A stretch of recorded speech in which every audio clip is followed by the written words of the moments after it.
Então, gente, vamos concluir nosso trabalho. Sejam todos bem-vindos, né, ao nosso segundo vídeo, ao nosso segundo encontro, vamos melhor dizer assim, a nossa segunda videoaula semanal de ciências. Nós já começamos a falar sobre o átomo, não é? Sobre a estrutura atômica, sobre a evolução dos modelos atômicos, a importância dos modelos, né, para estudar os fenômenos que tanto cultivam a curiosidade da humanidade.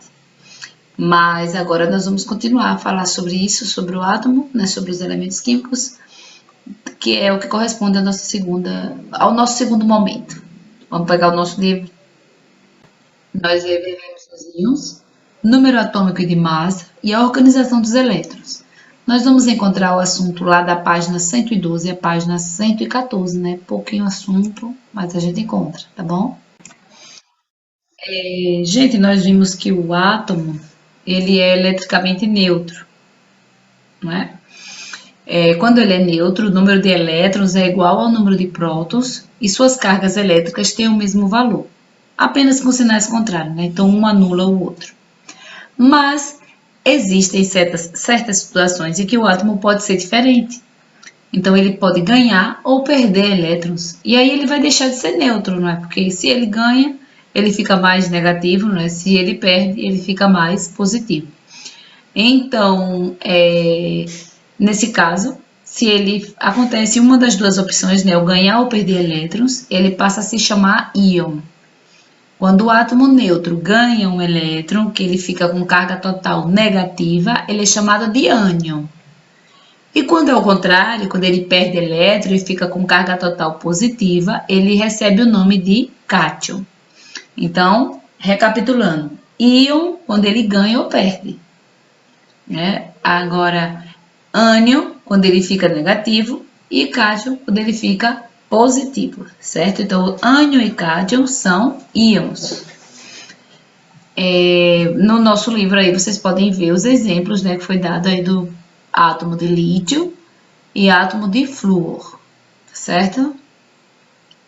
Vamos lá. Número atômico e número de massa. Estão lembrados do que significa isso? Como é que eu vou encontrar o número atômico de um átomo? A que corresponde esse número atômico? E o número de massa corresponde a quê? Então, vamos lá. Nós já vimos que no núcleo do átomo é formado por nêutrons e prótons, não é? O número de prótons, olha aqui. O número de prótons é importante na identificação de um átomo. Esse número é chamado de número atômico. Então, é representado pela letra Z. Eu já sei que o número atômico é o número de prótons. Os prótons ficam no núcleo, não é? Então, o número atômico é o número de prótons e é representado pela letra Z. Todos os átomos com o mesmo número atômico, que é o mesmo número de prótons, né, pertencem ao mesmo elemento químico e têm propriedades químicas iguais. Já o número de massa, aí já vai ser diferente. A soma do número de prótons com o número de nêutrons, vocês lembram que no núcleo do átomo ficam os prótons e os nêutrons? Então, a soma dos dois vai ser o número de massa e é representado pela letra A. Com o número atômico é representado pela letra Z e o número de nêutrons também pela letra N. Eu posso escrever o quê? A, que é o número de massa, é igual a Z mais N. É o número atômico, que é o número de prótons, mais N, porque é o número de nêutrons. Um átomo de ferro, por exemplo, tem 26 prótons e 30 nêutrons, né, em seu núcleo. Então, como é que eu vou encontrar o número de massa? Somando os 26 com 30, que vai dar 56. Então, o número de massa é 56. Deu para entender? Vamos lá. Organização dos elétrons do átomo. Nós vimos que existem, olha aqui, as camadas eletrônicas são identificadas pelas letras K, L, M, N, O, P, Q. São 7 camadas, olha aí. E cada camada tem a quantidade máxima de elétrons para sendo distribuída, né? Ao máximo de elétrons na distribuição eletrônica. Então, a primeira camada, que é a mais próxima do núcleo, que é a camada K, só vai até 2. Observem o quadro, gente. A L vai até 8, a M vai até 18, a N 32, a O 32, a P 18 e a Q 8. É o máximo que ele suporta. Mas tem algumas observações além disso. Por exemplo, a última camada, deixa eu ver aqui, é aqui, ó. A outra regra que diz que a última camada de um átomo não pode ficar com mais de 8 elétrons. Se for a camada K, não pode ter mais do que 2. Então, também fizemos a distribuição aqui, mostrando que não pode ficar com mais do que 8. Leiam tudo direitinho aí com calma. E também, para piorar o nosso entendimento, essas regras de distribuição não valem para todos os tipos de átomos, gente. Para complicar ainda mais, né? Um pouquinho para a gente. Olha aí. Então, tá feita a distribuição. Gente, se vocês preferirem, se vocês não compreenderam, vocês podem ler com mais calma aí o assunto, certo? Para que vocês tenham entendimento melhor. Mas agora a gente já vai para a atividade.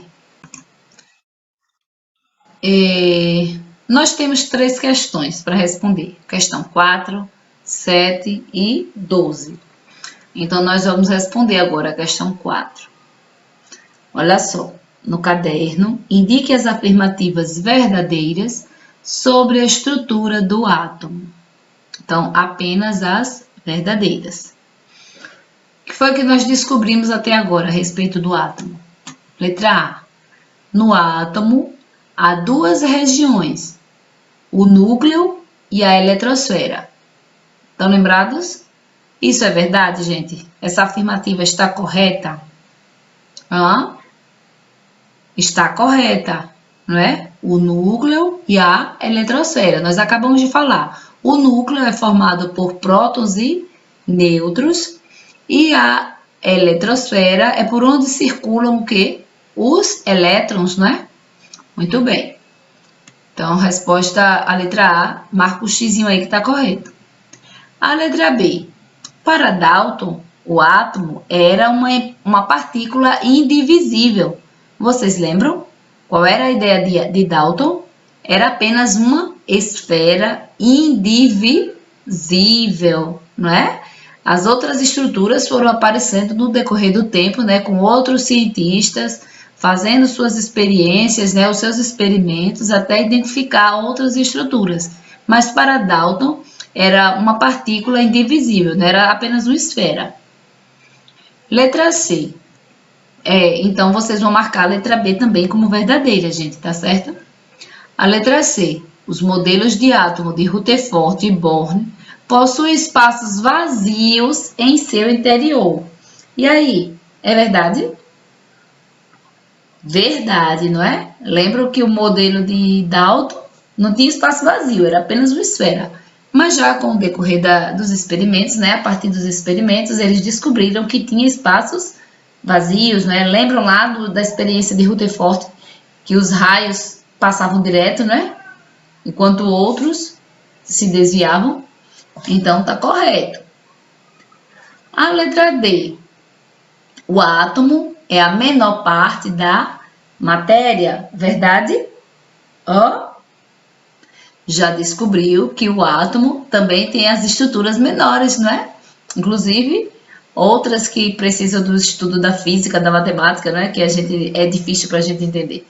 Mas já descobriu que não é bem assim, né? A história não é bem essa.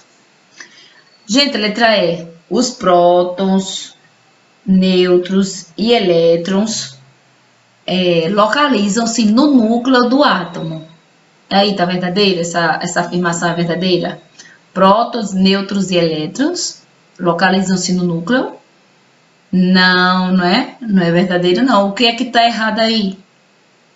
Esse elétron, não é? Porque prótons e nêutrons se localizam no núcleo, mas elétrons, não. Eles ficam na eletrosfera, não é? Então, a letra E é falsa. A letra F. A massa do próton é igual à do elétron. Verdade? Não, né, gente? Não é verdade, não. O elétron é bem menor que o próton, não é?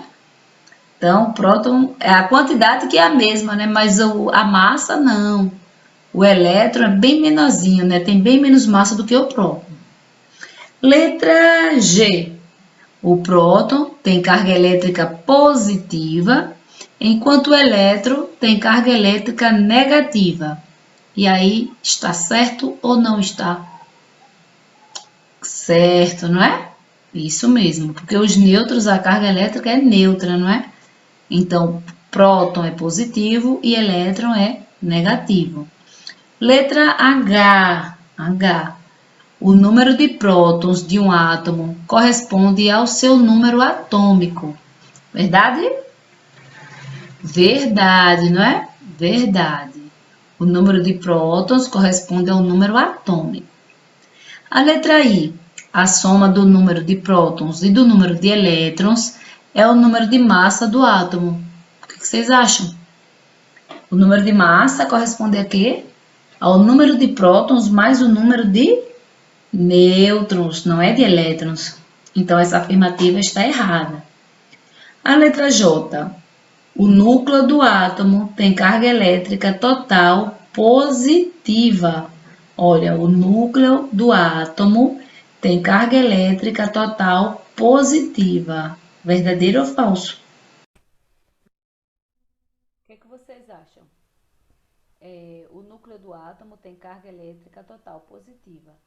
O núcleo, nós já sabemos que tem carga elétrica positiva e neutra. Então, se a neutra não faz diferença, a massa, né, a carga elétrica do núcleo vai ser positiva. Lembrem que a carga negativa são os elétrons, né? Fica na eletrosfera. Então, como ele está se referindo a núcleo, então a carga elétrica total vai ser positiva. Então, é verdade a letra J. A letra K. A maior parte da massa do átomo está no núcleo. É verdade também? Verdade, né? Os elétrons são bem pequiticos, né? Bem pequiticos. A letra L. Os átomos de um mesmo elemento químico apresentam o mesmo número de prótons. Verdade? Verdade, não é, gente? Verdade, o número de prótons não é o número atômico? Então, os átomos do mesmo elemento químico, todos terão o mesmo número, né? O mesmo número atômico, que corresponde ao mesmo número de prótons. A letra M. Prótons e elétrons estão localizados na eletrosfera. Verdade ou falso? Falso, não é? Não é verdade, não. Está errada essa afirmativa. Prótons ficam no núcleo, os elétrons ficam na eletrosfera. A letra N. A massa do elétron é aproximadamente igual à massa do nêutron? Verdade ou não? Certo ou errado? Errado. Os elétrons são bem pequiticos. E a letra O. A perda de um elétron altera muito a massa do átomo. Verdade? Não, né? Não é verdade, não. Não altera nada. Ele é minúsculo, comparando com o próton e os nêutrons. Gente, então nós respondemos a questão 4. Recapitulando, quais foram as afirmativas corretas? Vocês vão marcar A, B, C, G, H, J, K, L. Certo? São essas as afirmativas corretas. As outras questões, que são a 7 e a 10, vocês vão responder. Olha aqui a 7 e a outra 10. Vocês vão responder e, na dúvida, vão procurar o professor. Espero que vocês tenham compreendido, né, bem esse assunto. Ele pode ser um pouco complicado, né? Mas, assim, acho que tá dando para entender, tá dando para ser suave. Então, não deixe de fazer as atividades, né? Porque o seu professor está esperando por elas, viu? Então, não deixe de fazer, não. Faça e quando voltar para a escola, envie. Ou, se você está vendo de casa, né? Você vai fazer também e enviar também para o seu professor, tá bom? Então, tenham todos uma ótima semana. Fiquem com Deus. Até a próxima. Tchau.